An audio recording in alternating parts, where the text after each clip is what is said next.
Welcome back to my channel. இப்போ round 2 ரெண்டாவது நாள் வந்து சாய்ஸ் ஃபில்லிங்கில் இருக்கீங்க. ஃபர்ஸ்ட் ரவுண்டோட வந்து இப்போ ஸ்டூடெண்ட்டை வந்து கொஞ்சம் தெளிவு இருக்கு, அதே நேரத்தில் நிறைய குழப்பங்கள் இருக்கு. கொஞ்சம் தெளிவு இருக்கு, நிறைய குழப்பங்கள் இருக்கு. ஏன்னா இப்போ நம்மகிட்ட வந்து நிறைய ஸ்டூடெண்ட்ஸ் வந்து சாய்ஸ் லிஸ்ட் பண்ணி வந்து சார் இது ஓகேவான்னு சொல்லி நம்மகிட்ட செக் பண்றாங்க. பட் வந்து அவங்க மறுபடியும் என்ன செய்யறாங்கன்னா சாய்ஸ் ஃபில்லிங் வந்து ரொம்ப ரொம்ப லிமிட்டடா வைக்கிறாங்க. போக வந்து ஏன்னா அவங்க ஒரு இது அவங்க மறக்கிறாங்க. ஏன்னா ஃபர்ஸ்ட் ரவுண்ட்ல வந்து ஆல்மோஸ்ட் வந்து 20,000 பேர்கிட்ட தான் வந்து கவுன்சிலிங் அட்டன் பண்ணாங்க. பட் இந்த தடவை வந்து 78 பிளஸ் ஒரு போன இது பண்ணி நியர்லி வந்து ஒரு 80 to 1000 ஸ்டூடெண்ட்ஸ் வந்து ரவுண்ட் 2 கவுன்சிலிங் அட்டன் பண்ண போறாங்க.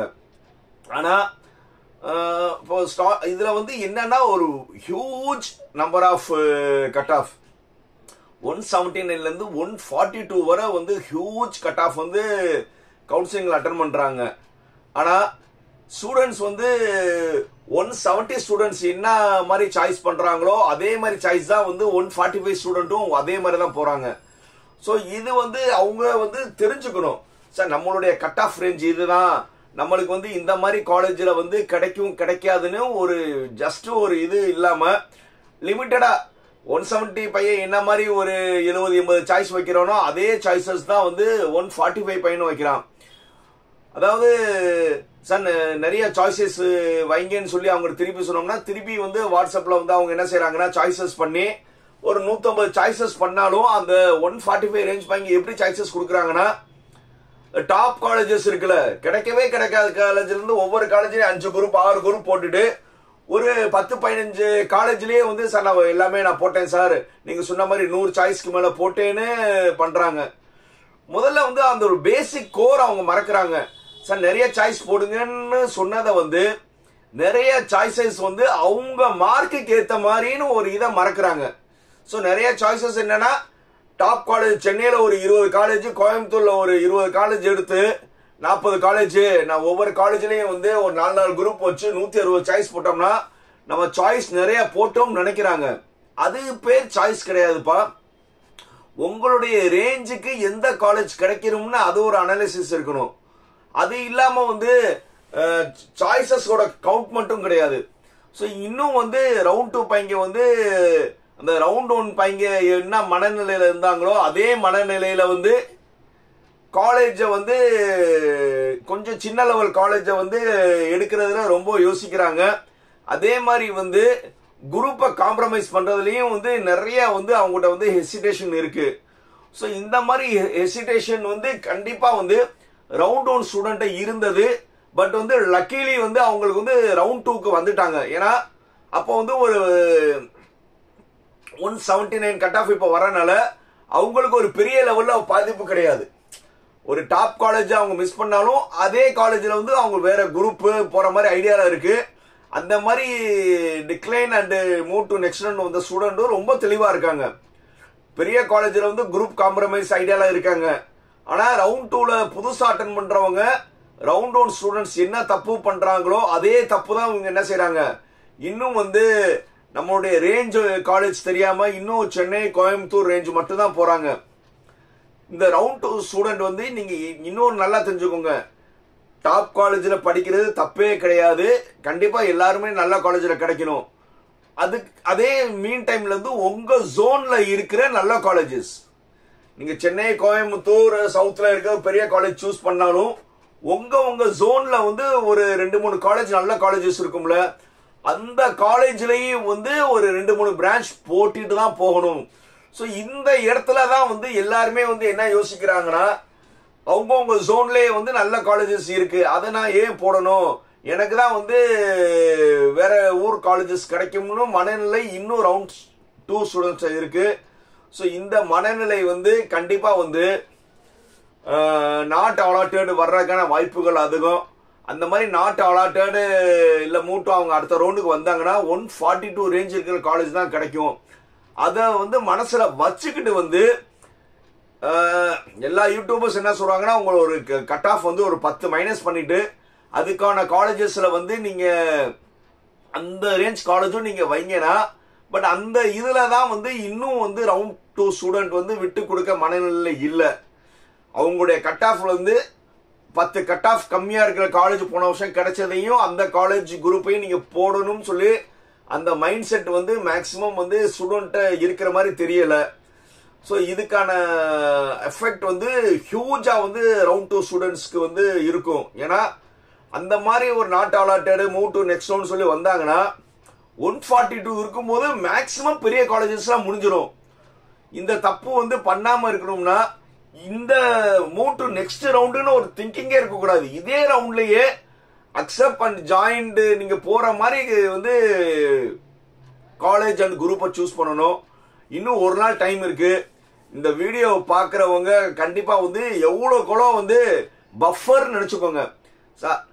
பின்னாடி ஏன் நீங்க கட் ஆஃப் மார்க் போடணும்னு அந்த மைண்ட் செட் விட்டுட்டு எக்ஸ்ட்ரா தானே போடுறோம், இது நம்மளுக்கு கிடைக்காது பஃபர் நினைச்சுக்கிட்டு ஒரு 50-60 சாய்ஸ் கூட்டுங்க தம்பி தங்கச்சிகளா. அப்படி இருந்தா மட்டும்தான் வந்து நீங்க வந்து நல்ல காலேஜ் ஒரு நாட் அலாட்டட் வருவீங்க. ஏற்கனவே நம்ம எல்லா யூடியூபர்ஸும் சொல்லிட்டாங்க, அவ்வளவு தப்பு வந்து ஃபர்ஸ்ட் ரவுண்ட் ஸ்டூடெண்ட் பண்ணாங்க, நீங்க பண்ணிடாதீங்க. அவங்க பண்ணாலும் ஈஸியா வந்து இந்த தடவை மேக்கப் பண்ணிடுவாங்க. ஆனா நீங்க மேக்கப் பண்றது ரொம்ப கஷ்டம். ஆல்மோஸ்ட் எல்லா காலேஜும் முடிஞ்சிடும். அந்த மைண்ட் செட்டோட வந்து நீங்க வந்து இன்னும் சாய்ஸஸ் நிறைய போடுங்க. அதே மாதிரி 7.5 ஸ்டூடெண்ட்ஸ் வந்து கண்ணை மூடிக்கிட்டு வந்து சாய்ஸஸ் வந்து என்னென்ன நீங்க லாகின் பண்ணி ஒவ்வொரு பெரிய காலேஜில் என்னென்ன குரூப் இருக்கோ அது எல்லாமே டிக் அடிச்சுட்டு போங்க. ஏன்னா வந்து நியர்லி வந்து 8-9,000 ஸ்டூடெண்ட் நீங்க அட்டன் பண்ண போறீங்க. அதனால வந்து எவ்வளவு சாய்ஸஸ் நீங்க அதிகம் பண்றீங்க அவ்வளவு நல்லது. சைமல்டேனியஸா 7.5 ஸ்டூடெண்ட் வந்து நீங்க 7.5ல மட்டும்தான் நீங்க வந்து சாய்ஸ் பண்றீங்க. சைமல்டேனியஸா வந்து நீங்க ஜென்ரல்லையும் வந்து காலேஜ் சாய்ஸ் பண்ணணும். புரியுதா? ரெண்டுலையும் பண்ணிட்டு போங்க. நீங்க மறுபடியும் அக்செப்ட் அண்ட் ஜாயின் இருக்கும்போது நீங்க என்ன செஞ்சுக்கலாம், ரெண்டுல ஏதாவது ஒன்று அக்செப்ட் பண்ணிக்கலாம். அதனால நீங்க ரெண்டுலயே சாய்ஸ் ஃபில்லிங் பண்ணுங்க. ரவுண்ட் ஸ்டூடெண்ட்கான ஷெடியூல் வந்து நான் ரொம்ப சிம்பிளா எக்ஸ்பிளைன் பண்ணிடுறேன். சாய்ஸ் ஃபில்லிங் வந்து மொத்தம் 3 நாள், ஆகஸ்ட் 10, 11, 12 இந்த 3 நாள்ல சாய்ஸ் ஃபில்லிங் பண்ணணும். ஆகஸ்ட் 12ஆம் தேதி ஈவினிங் 5 மணி வரை நீங்க சாய்ஸ் பண்ணலாம். நல்லா தெரிஞ்சுக்கோங்க. அதுக்கப்புறம் வந்து ஆகஸ்ட் 13, 14 இந்த 2 நாள் ரொம்ப முக்கியம். நீங்க சாய்ஸ் ஃபில்லிங்கோட வந்து ரொம்ப முக்கியமானது ஆகஸ்ட் 13, 14. இந்த ஆகஸ்ட் 13, 14ல வந்து உங்களுக்கு ஒரு காலேஜ் வந்து அலாட்மெண்ட் வந்து வந்திருக்கும். இது பேர் வந்து டென்டேட்டிவ் அலாட்மெண்ட் சொல்லுவாங்க. இந்த 13, 14 வந்து உங்க யூசர் நேம் லாகின்குள்ள போய் உங்களுக்கு ஒரு காலேஜ் வந்து அலாட் ஆயிருக்கும். அந்த காலேஜை வந்து ஒரு 6 கண்டிஷன் இருக்கும். நீங்க இதை அக்செப்ட் பண்ணிக்கிறீங்களா, இல்ல அக்செப்ட் பண்ண அப்போர்ட் போட்டு அடுத்த ரவுண்டுக்கு போறீங்களா, இல்ல வேணாம்னு சொல்லி இந்த மாதிரி ஒரு 6-7 கண்டிஷன்ஸ் இருக்கு. அந்த 6-7 கண்டிஷன் நீங்க அக்செப்ட் பண்ற மாதிரி இருக்கும். 13, 14 இந்த நாள் மறந்துடாதீங்க. அதுக்கப்புறம் வந்து 5 நாளுக்குள்ள ஜாயின் பண்ணணும். பட் ரவுண்ட் 2 ஸ்டூடெண்ட் வந்து 6 நாளுக்குள்ள ஜாயின் பண்ணணும். என்னன்னா ஆகஸ்ட் 15, 16, 17, 18, 19, 20 ஏன்னா சுதந்திர தின லீவ் இருக்கிறதுனால வந்து ஆகஸ்ட் 20ஆம் தேதிக்குள்ள வந்து நீங்க ஜாயின் பண்ணணும். அக்செப்ட் அண்ட் ஜாயின் கொடுத்தவங்க காலேஜில் போய் சர்டிஃபிகேட் கொடுத்து ஃபீஸ் பேமெண்ட் பண்ணணும். இல்லை அக்செப்ட் பண்ண அப்போர்டு கொடுத்தவங்க வந்து டிஎஃப்சி சென்டரில் ஒரிஜினல் சர்டிஃபிகேட்டும் FG and post matric scholarship காரங்க பேமெண்ட் பண்ண வேணாம். மற்றவங்க வந்து அதில் அலாட்மெண்ட்ல என்ன ஃபீஸ் போட்டிருக்காங்க அதை பே பண்ணணும். அதுக்கப்புறம் வந்து ஆகஸ்ட் 21, 22 இந்த எந்த ப்ராசஸும் நடக்காது. புரியுதா? அப்புறம் ஆகஸ்ட் 23ஆம் தேதி மறுபடியும் வந்து உங்களுக்கு அக்செப்ட் அண்டு அப்போர்டு கொடுத்தவங்க டிஎஃப்சிஸ் கொடுத்தவங்களுக்கு மறுபடியும் வந்து லாகின்குள்ள போனீங்கன்னா நீங்க அப்போர்டு கொடுத்தீங்கன்னா காலேஜ் சேஞ்சஸ் ஆகி வந்திருக்கும். அப்படி சேஞ்சஸ் ஆகி வரலன்னா அதே காலேஜ் ரீடைன் ஆகும். இது நல்லா தெரிஞ்சுக்கோங்க. அதே மாதிரி இதுல வந்து 23 வேற யார் யார் இருக்கணும்னா decline and move to next round கொடுத்தவங்களுக்கும் அந்த 23ஆம் தேதி தான் ரிசல்ட் வரும். இதை மறந்துடாதீங்க.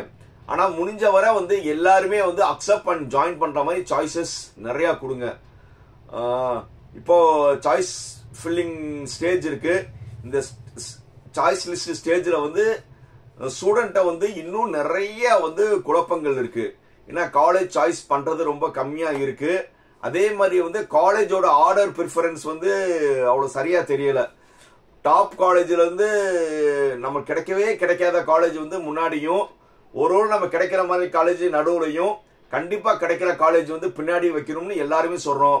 ஆனா இவங்க என்ன செய்யறாங்கன்னா, ஒரு காலேஜ்ல வந்து ஒரு செகண்டரி பிரான்ச்சஸ் ஒரு வந்து வச்சிடறாங்க. அப்போ வந்து அவங்க முதல் 2-3 காலேஜ்லயே வந்து செகண்டரி பிரான்ச் வச்சாங்கன்னா அது அவங்களுக்கு கிடைச்சிரும். ஸோ அதனால வந்து ரொம்ப கேர்ஃபுல்லா பண்ணுங்க. மீண்டும் அடுத்த வீடியோல வந்து, ஏன்னா இன்னும் வந்து ஒரு நாள் டைம் இருக்கு, எவ்வளோக்கு எவ்வளோ வந்து நீங்க காலேஜை ப்ராம்ப்டா வைக்கிறீங்க அவ்வளோக்கு நல்லது. மீண்டும் அடுத்த வீடியோ சந்திக்கும் வரை இப்போ என்னது, லைக், கமெண்ட், ஷேர், சப்ஸ்கிரைப்.